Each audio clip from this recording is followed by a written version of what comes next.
Considere ahora el flujo unidimensional de calor en estado estacionario a través de una capa cilíndrica o esférica que está expuesta a la convección en ambos lados hacia los fluidos que están a las temperaturas T∞1 y T∞2 con coeficientes de transferencia de calor H1 y H2 respectivamente, como se muestra en la siguiente figura.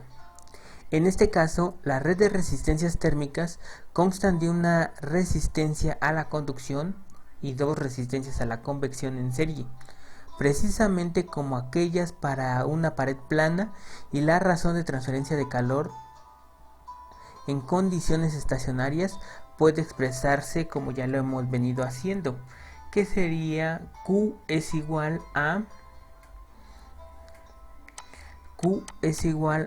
temperatura infinita 1 menos temperatura infinita 2 dividido sobre una resistencia total. Aquí vemos cómo tenemos la resistencia del cilindro, que sería la resistencia a la conducción, y dos resistencias a la convección, que serían R1 y R2. Por lo tanto, bueno, este sistema tiene la ventaja de que está en serie, por lo tanto las resistencias simplemente las mezclaríamos o las sumaríamos de la siguiente manera. La resistencia total va a ser la suma de la resistencia a la convección 1 más la resistencia del cilindro más la resistencia a la convección 2. Entonces, bueno, ¿cómo expresamos las resistencias a la convección? Las resistencias a la convección, ya habíamos dicho que una resistencia a la convección iba a ser igual a 1 sobre el coeficiente de transferencia de calor multiplicado por el área de transferencia. El área de transferencia ya sabemos que en este caso va a ser ese rectángulo que se va a obtener multiplicando la circunferencia por la longitud total del tubo para el caso de cilindros, pero para el caso de esferas va a ser diferente. Vamos a hacerlo primero para cilindros. Entonces, en este caso,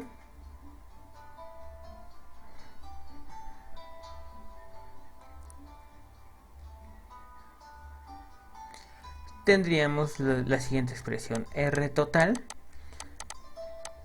Sabemos que es R de convección. Ya sabemos que R de convección va a ser H1, la primera. Entonces serían 1 dividido entre de H1 y multiplicado por el área de transferencia. El área de transferencia va a ser igual a 2pi R1 por L. Bueno, esto queda mejor de la siguiente manera. Primero el área, 2pi R1 por L, que multiplica a, bueno, sí, por L, que multiplica a H1, más la resistencia del cilindro. En este caso nos quedaría los logaritmos que habíamos dicho: logaritmo de R2 sobre de R1 dividido entre 2pi LK, más la resistencia por convección, pero en este caso sería 2pi R2 por L, y esto lo multiplicaríamos por H2. Y ahí tendríamos la resistencia total en el caso de que esto fuera un cilindro. Entonces esto para cilindros. Esto sería para cilindros. Pero ¿qué pasaría si tuviéramos una esfera? R total va a ser igual a 1 sobre el área de una esfera. Y el área de una esfera, el área exterior o el área interior, se supone que esta esfera debe de tener capas. El área interior va a ser igual a 2pi R1 al cuadrado. Esa sería la fórmula para calcular el área: 2pi R1 al cuadrado, que multiplica a H1 más ustedes ya investigaron, en este caso, cómo se expresaría la resistencia por convección para una esfera. Entonces sería R2 menos R1 dividido entre D4 pi R1 R2 K más otra vez el área pero ahora sería el área exterior para expresar la resistencia a la convección por fuera de la esfera. Entonces serían 2 pi R2 al cuadrado multiplicado por H2, que sería el coeficiente de transferencia de calor, y estos serían expresados para esferas. La resistencia total para cilindros y la resistencia total para esferas. Esto es de mucha utilidad, dado que, bueno, nosotros vamos a estar estudiando la parte de los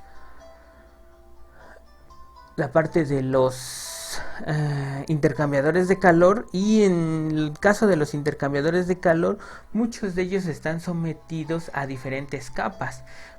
Podemos tener capas de aislamiento, puede ser el tubo, puede ser una capa de aislamiento, ¿sí? El tubo puede ser de acero inoxidable y la capa de aislamiento puede ser de fibra de vidrio, o incluso podemos tener tubos con una pequeña capa de incrustaciones que se van creando, ¿sí? Y que eso reduce nuestro coeficiente de transferencia de calor global o nuestra resistencia total.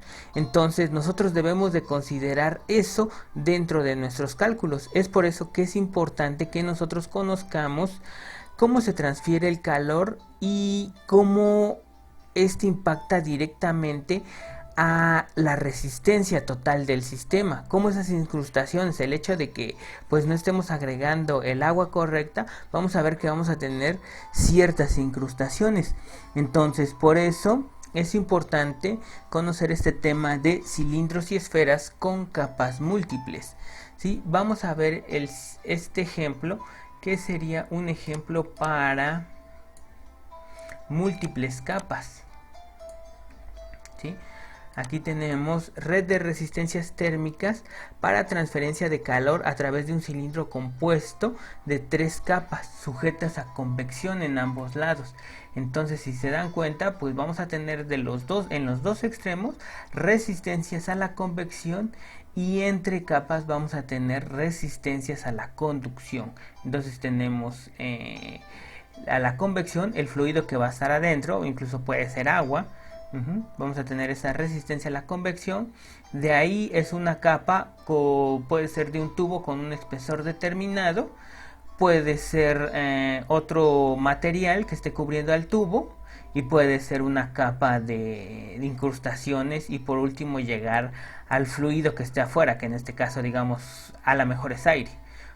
Entonces tendríamos una resistencia debido al material que está hecho el tubo, una resistencia al otro material de la segunda capa, y una resistencia debido a las incrustaciones, por ejemplo. Puede ser, ese es un ejemplo nada más, ¿sí? Entonces, bueno, ¿cómo expresamos la transferencia de calor en este sistema en estado estacionario unidireccional? Sería que Q, por ejemplo, va a ser igual a temperatura infinita 1 menos temperatura infinita 2. Esto siempre y cuando temperatura infinita 1 y temperatura infinita 2 se mantengan constantes. Luego está la resistencia total. Y bueno, la resistencia total nosotros las podemos calcular a través de esta red, a través de esta analogía eléctrica. Entonces R total va a ser igual a la resistencia a la convección 1 más la resistencia del cilindro 1. Bueno, no me gustó mucho el 1. C1 le voy a poner, más la resistencia al cilindro 2 más la resistencia al cilindro 3 más la resistencia a la convección 2 en este caso. Ups.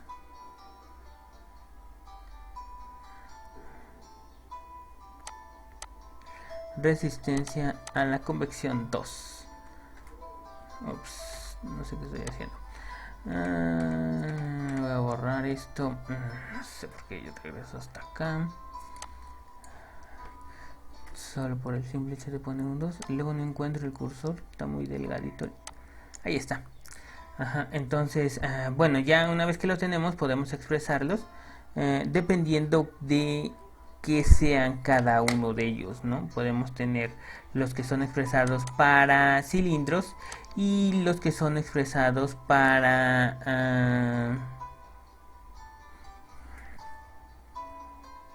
esferas. Uh-huh.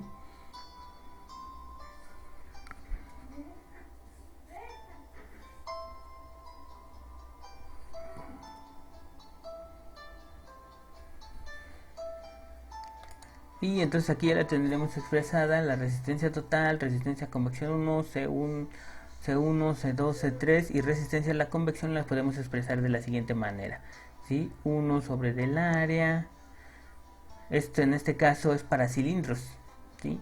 Entonces utilizaremos la resistencia para cilindros, que sería logaritmo de R1 sobre DR2 sobre 2 pi LK1 sobre logaritmo de R2 sobre R3 sobre DR2 sobre 2 pi LK2 más logaritmo de R4 sobre R3 sobre 2 pi LK3 más 1 sobre DH2 por el área 4. ¿Sí? También lo podemos hacer para esferas, ¿sí? También podemos utilizar esto para calcularlo en esferas, ¿sí? Para esferas pues obviamente el área cambiaría, el área sería diferente y la forma de las resistencias sería la que ustedes dedujeron o la que ustedes expresaron.